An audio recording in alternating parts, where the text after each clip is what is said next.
Life Talks. Life Talks. Welcome to Life Talks. the podcast where we unpack real life topics to help you succeed in all areas of life. I'm Rosel. At ako naman si Mika. Ngayon, pag-uusapan natin ang isang napakalagang paksa na maaring makapekto sa iyong tagumpay. The important values that shape your career. Values aren't just feel-good words. Ito yung mga principles na nag-guide sa decision making, nagde-define ng work ethics at nakakaapekto sa relationships. Tatalakayin natin kung paano nakakapekto ang mga ito sa iyong mga propesyon na buhay, kung paano ito umaabot sa mga personal na aspekto tulad ng relasyon, kalusugan at personal na pag-unlad. Titignan din natin kung ano ang mangyayari kapag ang iyong mga values ay naka-align o hindi naka-align sa iyong trabaho. So whether you're figuring out your career path or reassessing your current one, stick around. You're in for a thoughtful and inspiring conversation. What are career values? Okay, Rosel, simulan natin sa mga batayan. Ano nga ba ang career values? Great question. Career values are the beliefs and principles that guide how we approach work, make decisions, and interact with others. Think of values like integrity, creativity, teamwork, or stability. They're like your internal compass. Tama. At ang kagandahan dito, magkakaiba ang career values ng bawat tao. May mga tao na pinahalaga ng innovation at problem solving, habang ang iba naman ay mas priority ang work-life balance o financial stability. And here's the thing, career values aren't just about work. They spill over into your personal life. Halimbawa, isang tao na nagva-value sa integrity niya at trabaho ay more likely na madadala o maia-apply nila ito into their relationship at personal decisions. Sa kabilang banda naman, kung pinipilit kang talikuran ng isang mahalagang values tulad ng pagsasakripisyo ng oras para sa pamilya dahil sa mahabang oras ng trabaho, pwedeng magdulot ito ng malaking frustration. Exactly. And that's why identifying your core career values is so crucial.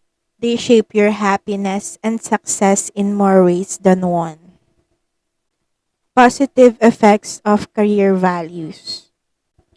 Pag-usapan naman natin ang mga positibong epekto nito.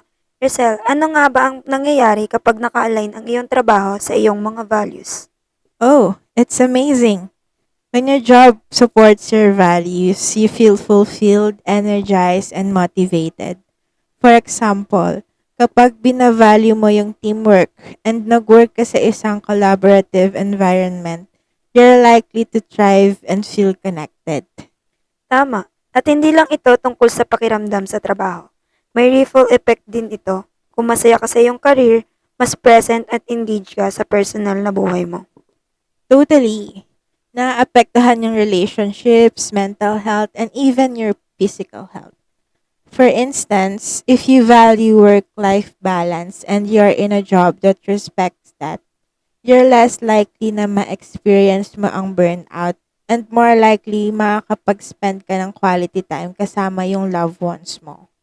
At huwag kalimutan ang confidence boost. Kapag alam mo naka-align ng trabaho mo sa iyong mga values, mas magiging confident ka at grounded ka sa iyong mga decision. That's a great point. When you live and work according to your values, it's like building a foundation for resilience. Yung mga challenges hindi ganun ka-overwhelming kasi you're aligned with what matters most to you. The downside of value misalignment. Ngayon naman, magpapakatotoo tayo. Ano naman ang mangyayari kapag hindi naman magkatugma ang iyong mga values at career? It can be tough. Misalignment often leads to stress, dissatisfaction, and even health issues. For example, if binavalue mo ang creativity pero you work in a rigid at rule-bound environment, magiging mahirap yun. Tama. At kapag stuck ka sa isang role na salungat sa iyong mga values, hindi lang trabaho ang apektado sa iyo. Nadadala rin ang stress sa personal na buhay, naapektuhan ang mga relasyon at kalusugan mo. And then there's burnout. If you're constantly compromising on your values, like working long hours when you value family time. It's only a matter of time before exhaustion sets in. Huwag din nating kalimutan ang mga ethical dilemmas. Kapag ang workplace mo ay nagtutulak sa iyo na kumilos laban sa iyong mga values, tulad ng pagiging dishonest, magkakaroon ka ng matinding internal conflict. Absolutely. And ignoring these red flags for too long ay pwedeng mag-lead to bigger problems like mawala ng confidence sa sarili mo or even questioning your sense of purpose. Balancing values across life facets. Now, let's talk solutions. Paano natin ibabalance ang ating career values with other facets of life, gaya ng family, health, and personal growth? Una, kailangan mo ng kalinawan. Maglaan ng oras para tukuyin ang iyong core values. Ano ba talaga ang mahalaga sa iyo? Halimbawa, ito ba ay pagiging creativity, financial security, or work-life balance? And once you've identified them, communicate them. If ang work-life balance ay priority, then set boundaries at work. If you value teamwork, seek opportunities to collaborate. Oo, at regular na mag-check-in sa sarili mo, pwedeng mag-evolve ang values mo, kaya mahalagang muling suriin at mag-adjust kapag kinakailangan. And don't be afraid to compromise temporarily. Minsan, you might need to prioritize one value over another.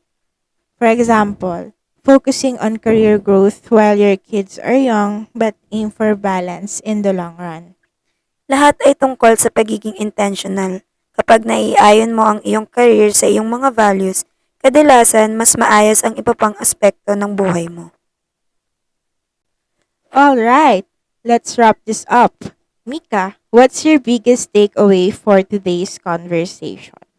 Ang values ay foundation ng success, parehong sa professional at personal na aspekto. Maaring naayon ng mga ito na magtatagumpay ka at kapag hindi, senyalis ito na kailangan mo uling suriin. Well said. My takeaway is that identifying and living by your values isn't it just about success, it's about fulfillment. Para sa ating mga tagapakinig, ito ang iyong hakbang na dapat gawin. Maglaan ng 10 minuto ngayon para pag-isipan ang inyong mga core values. Isulat ang mga ito at pag-isipan kung paano ito umaayon sa iyong kasalukuyang karera at buhay. And if they don't align, don't panic. It's never too late to make changes. Small steps can lead to big transformation.